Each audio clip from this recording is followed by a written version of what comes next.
Second chances are not given to make things right,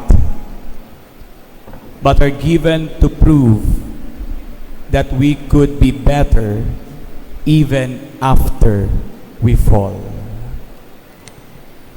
Mga kapatid, mapapansin po natin sa banal na kasulatan ay maraming kwento ng mga taong nabigyan ng second chances. At sila po ay naging mga great men and women, great saints in the process. Halimbawa, si San Pablo Apostol, siya po ay taga-usig ng mga Kristiyano na naging isang mahusay na misyonero.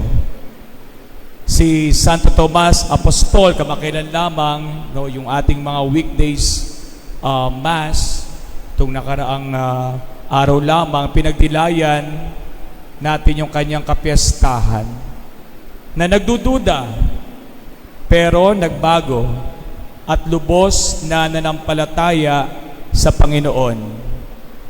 Si Pedro na itinatuwa, dininay, pwede natin siguro sabing denial king, dininay si Jesus ng 3 beses, pero naging unang pinuno ng simbahan.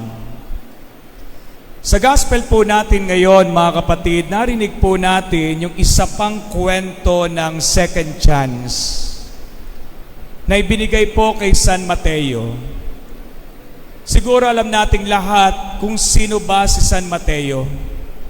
Siya po ay isang tax collector, maniningil ng buwis. At ang isang tax collector ay hinahamak.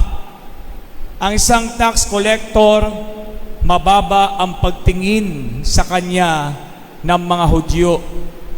At sa pananaw po ng karamihan, hindi mabuting tao si Mateo dahil sa kanyang pagiging tax collector, pagiging makasalanan. At walang gustong maiugnay. Wala sigurong gusto na ma-associate sa kanya maliban na siguro sa kanyang mga kapwa tax collectors at mga makasalanan. Ang mga tao po noon, lalo na ang mga Pariseo, ay umiiwas sa kanilang pakikisalamuha sa mga tax collectors. Ang mga tao noon ay umiiwas na makipagnegosyo sa kanila at sila ay tumatangging magbigay o tumanggap ng anuman mula sa kanila. Kumbaga, hindi ko tatanggapin yan, baka ma-infect pa ako. At sila rin ay tumatangging magpakasal sa kanila at umiiwas sa anumang libangan na kasama ang mga tax collectors. Pero mga kapatid, sa Ebanghelyo, makikita po natin na nakisama si Jesus sa kanila. He dares these Pharisees by being seen together with the tax collectors and sinners, and even has a dinner in the house of Saint Matthew with the rest of Matthew's company and tax collectors and sinners. Binigyan ni Jesus si Mateo ng second chance sa pamamagitan ng pag-anyaya sa kanya na maging isang kanyang mga alagad. Kaya nga sinabi ni Jesus, I desire mercy and not sacrifice. Habag ang ibig ko at hindi hain. Imagine, ano kaya ang naramdaman ni Mateo noong tawagin siya ng Panginoon? It was a chance of a lifetime to redeem the past and to create a new future. Here was a chance for him to do something for himself. And surely, he never regretted it.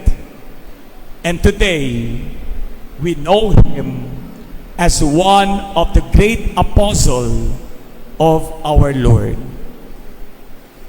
My dear brothers and sisters in Christ, our story today is indeed good news that God never really gives up on us. Hindi nag-give up ang Diyos. Maaring sumusuko na ang ibang tao sa iyo. Pero tandaan mo ito, kapatid. Kailanman, hindi ka susukuan ng Diyos. He gives us a second chance to reform ourselves. No matter how we have made ourselves before Him. Like Saint Matthew then, let us stand up and leave our sinful past behind and start to follow Jesus.